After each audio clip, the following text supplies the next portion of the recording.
Hello everyone, Pantoufleee here today for a new in-shop video in which we're going to talk about the Panzer 58 MUTZ, one of the tanks I literally hate at tier 8. But even if I hate it, it's actually not a nice tank. I'm gonna say it's average. In my opinion, it's average, but definitely not worth 12 bucks. Seriously, you have way better tanks at tier 8 or tier 7 than this shit. But yeah, you know what, let's jump into the statistics. There are two things that are good about it. First, it's this gun. This gun is actually nice. Gun dispersion 0.31, DPM nearly 2.4k, 5.7 seconds of reload time. Average penetration is good, 212 with regular shells, 259 with the gold one.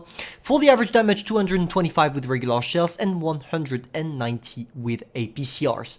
10 degrees of gun depression, that's what makes it flexible in my opinion, especially on hilly terrains. So you need to play this tank in peekaboo most of the time.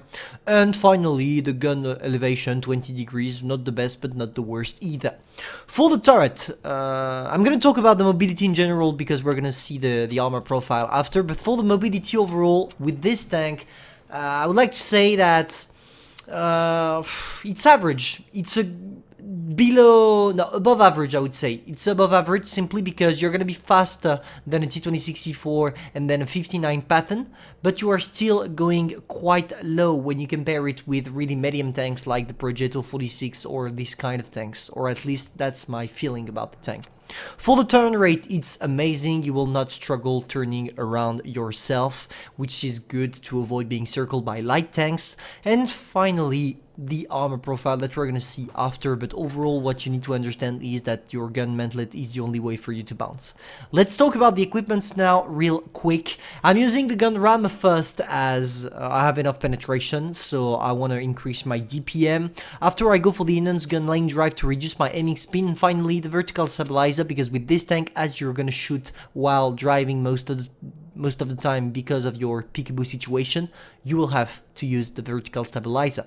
After I go for the defense system because I'm not gonna ram anybody, improved assembly because my armor sucks so I need more health points, the toolbox because an enhanced track is worthless, improved optics as the camo is useless on medium tank because you're definitely not gonna camp, engine accelerator because my mobility is great so why not increase it a little bit, and finally high-end consumable to use adrenaline for a longer period of time as I have a little reload time. That's pretty much the tank for you in the garage. Now let's see the armor profile. For the armor profile, it's simple. The only way for you to bounce is getting shot here. If you're not getting shot here, it's gonna penetrate. Here, it's easy to penetrate, no problem. Here as well. Here, they can penetrate. Here, pretty much everywhere. Literally everywhere. Except this small part here, which is extremely angled, but most of the time people will not shoot there. Probably around here or here. So yeah, definitely a tank made of paper if we forget about the gun mantlet. That's why you need to use your 10 degrees of gun depression. Because if you use it from a rich line and you peekaboo, you can actually try to get bounces on this area here. But remember that if it goes there or there, people will penetrate, especially tier 8s. Not tier 7 though. Against tier 7 you can try to hull down, but definitely not against tier 8. For the rest of the tank, paper. Literally paper, penetrable with HE, so be careful. Always stay straight in front of your opponents if you want to avoid getting your ass kicked by some HE shells. Concerning the playstyle now, as you understand, you have a really strong gun mantlet, but the rest of the tank sucks in terms of armor, and you also have a good mobility. So the best way to make it effective is to play in peekaboo. For those of you who don't know what peekaboo is, it's simply finding a position from which you can hull down, especially on a hilly terrain, knowing you have 10 degrees of gun depression. You puck out, you shoot your shell, you don't even bother aiming, you shoot your shell and you go back to your position. That's the only way to confuse the enemy into shooting your gun mantlet and therefore making them bounce. So here we went on the medium side hoping to get a nail down position, and here we go. We sneak a first shot on the M6XP. He tried as well, but unfortunately for him his gun dispersion is definitely not the best. As he's reloading, I'm trying to sneak a shot on the MX, which goes through. And now I'm seeing that there is a Panzer too. Can I get the tank? I'm just trying my gun depression. I have 10 degrees, but even 10 degrees of gun depression is not enough to get the Panther, but luckily for us, the 5100 showed himself. Can we sneak a shot on the Panther? No, we can't, unfortunately, because our reload was longer. But still, I don't need to move from that position. That's actually the perfect position because from here they can see my gun mantlet only, and when you don't see anything else than the gun mantlet, you can destroy your opponents. Here I'm using my 10 degrees of gun depression. The M6XP is not watching in my direction, so it's really easy for me to do my stuff. Unfortunately, the SU-130 PM joined the battle. And the problem here is that I was way too advanced to take the shot in the turret only, and even if I took it in the turret I would have been penetrated because that was the actual side armor of my turret, which is not armored. Here we go for a shot on the SU, and that's what I'm talking about. Peekaboo, we bounced the shot from the SU-130 PM, which is known to have one of the best penetrations at tier 8. I tell you, when it goes into your gun mantlet, you can bounce. Using again our gun depression from an all-down position to kill the AT-15.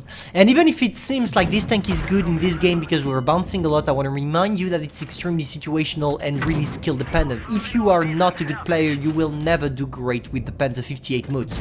But if you are a player that wants to increase their statistics, especially the WN8, I would encourage you to buy it simply because as nobody plays that tank, and for the small amount of people that are playing that tank, most of them are playing it badly, you will have amazing statistics with this tank doing only 2k damage, which is not hard to get 2k average damage on this tank. So here we go, using our gun depression as long as we can, but now we are gonna go for something different. There is the Chimera. Now I'm gonna use my mobility, and you're gonna see that we actually have a good mobility, even if it's not the best. We circle the boy, we sneak a first shot, lucky for us, the Chimera missed us thanks to our great top speed, and now we only have to deal with him. Even if he has the sandbag activated, it's not a problem. We are gonna get the kill. And yes, we did. Yes, we did.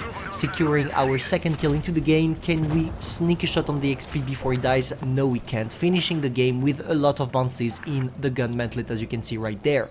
Overall, the tank is pretty average, at least it's balanced, and I would like Wargaming to take some advices on what they did in the past. If they could just release regular premium tanks like this one, we wouldn't be bothered so much in ratings by OP premium tanks, but that's how they are running the game after all.